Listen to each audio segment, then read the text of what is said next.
Hello, good morning.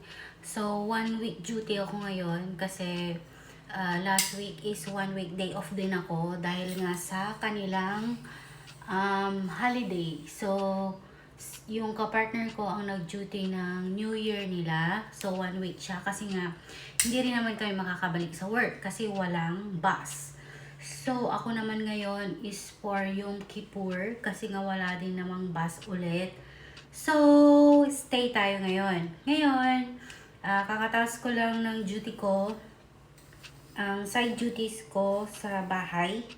So, may time ako magpahinga, pero parang gusto kong lumanghap ng sariwang hangin sa labas. And then, it's 10 o'clock pa lang ng morning, so may time pa ako. Habang naglalaba ako, naisipan kong pumunta ng ukay-ukay. So, meron silang thrift store dito sa village. So, gagamitin ko lang yung scooter ko kasi may scooter naman. Para makapag-aliw-aliw ng konti, mawala yung stress. So, mamaya ipapakita ko sa inyo kung meron tayong nabili or meron tayong nahanap na maganda. So, ayun. Wait lang. So, ayun, nakabalik na ako sa workplace ko. Kasi malapit lang to eh. Parang 10 minutes walk lang. Kaso nag-scooter ako kaya mabilis. Wala silang masyadong maganda. Pero may nakita akong dalawang dress. At saka ito nga para sila. Nung pagdating ko doon, hindi na ako nakapag-video kasi maraming tao. Tapos, medyo kailangan mong bilisang mamili kasi kung hindi mauunahan ka. Katulad kanina may nakita akong maganda siyang pang-display sa house. Yung may nakasulat na home, ganyan. Tapos nilalagyan siya ng mga susi. Gusto ko sana siyang kunin. So nilapag ko lang saglit kasi inuna ko yung mga damit. Tapos pagbalik ko, wala na. Nasa ibang basket na ng mga bumibili. So sayang. Tapos, ayun. Ito ipapakita ko na sa inyo yung aking mga napili kasi ilalaba ko na rin sila habang wala pa yung mga So, ayun, ito na siya. May nakita akong bag. So, ayan. So, naghahanap ako, velvet siya, ang cute. Maganda pa yung niya, condition niya, saka matibay siya. Tapos may brand siya. Siya ay American Eagle. So, nabili ko to ng 10 shekel. So, ang cute niya lang. Parang pang everyday bag. Diba? Kasi kung minsan, ayun, kailangan ko lang ng maliit na bag. So, cute.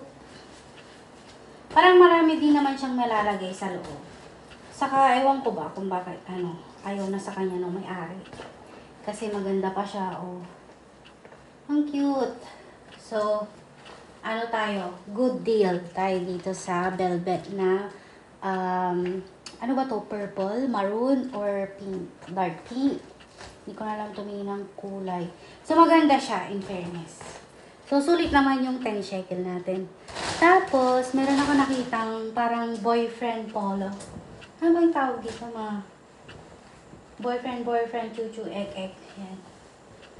Siya ay checkered. Maganda yung pagka-checkered niya. Teka nga, switch ko nga yung ilaw kung maganda. Yan, dapat pala sinitch ko yung ilaw kanina pa. Ito. Checkered siya na blue and white. Tinitingnan ko kung pang babae ba siya o pang lalaki. So, ang size na nakalagay dito is XL siya. So, mahilig kasi akong magganito, pag polo ng oversize. Tapos, nakaano ka lang sa loob. Naka-fit. So, lang siya, maganda siya for winter. Pag malamig.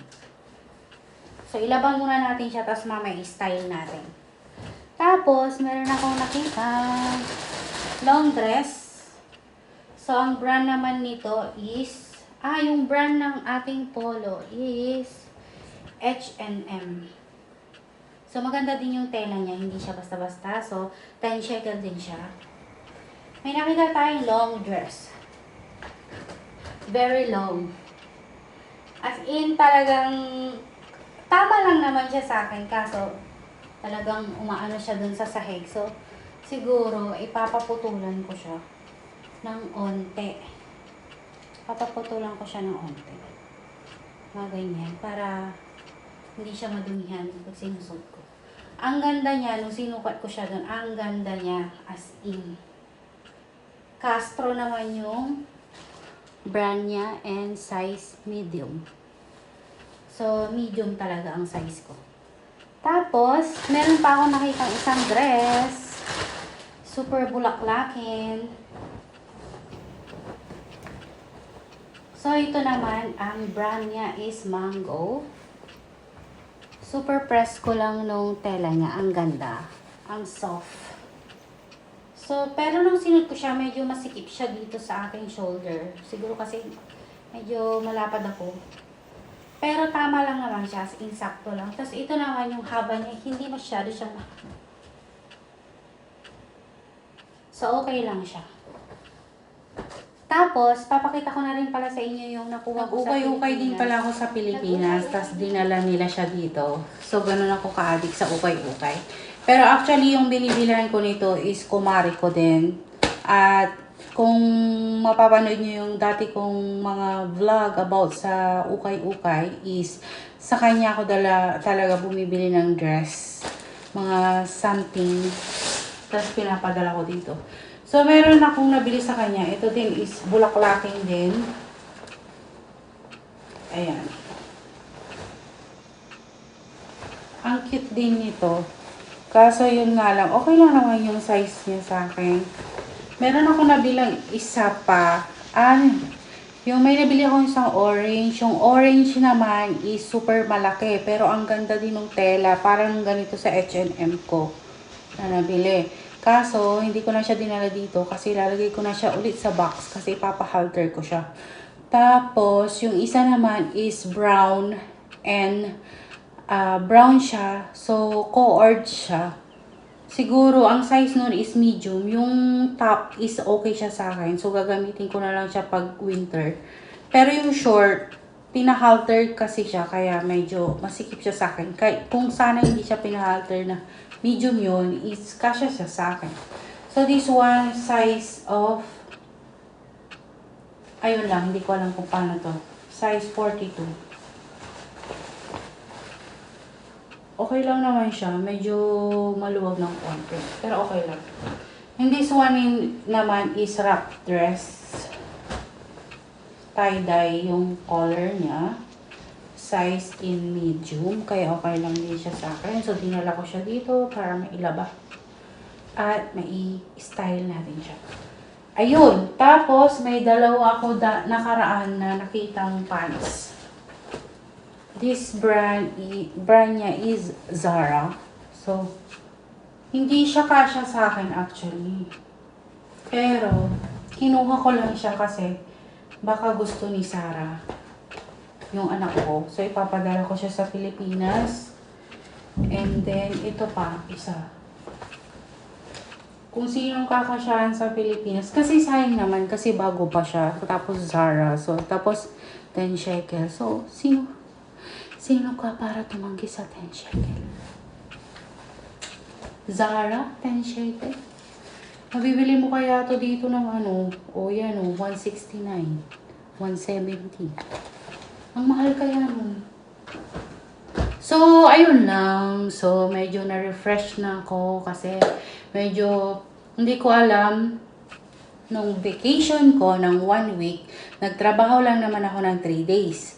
And then, yung isang work ko naman is chill lang din. Tapos, nagpamassage ako. After kong nagpamassage, kagabihan nun is parang naramdaman ko lahat ng pagod ko. So, nagpahinga naman ako that time. Meron nga dapat kaming birthday na pupuntahan pero hindi na ako sumama. Natulog na lang ako. Tapos, 2 days din naman ako nagpahinga. Pero bakit parang pagod na pagod pa rin yung body ko? So, hindi ko alam kung I need a fresh air, more pahinga, or pag more pahinga naman, girl, wala na tayong kikitain. So, nandito ako ngayon sa work. So, medyo parang medyo-medyohan ko lang. Hindi ako masyado nagkikikilos. Tapos, nire-reserve ko yung energy ko for my amo, for my alaga. So, ayun lang. Thank you for watching. Hanggang sa susunod na ukay-ukay. Bye!